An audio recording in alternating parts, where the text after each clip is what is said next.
Exposing the myths in engine oils, because not all oils are created equal. Let's make sure your car gets exactly what it needs. So, how do you choose the right engine oil? Step 1. Check your owner's manual. It's not just a dust collector.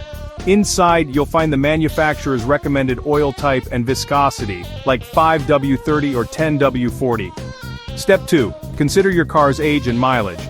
Older engines might need high mileage oil, which has additives to protect worn seals and prevent leaks. Step 3. Think about your climate. If you live somewhere cold, a lower W number means your oil flows better at low temperatures. Hot climate? Higher numbers handle heat better. Step 4. Choose between conventional, synthetic, or blend. Synthetic oils offer better protection and longer life, but come at a higher price.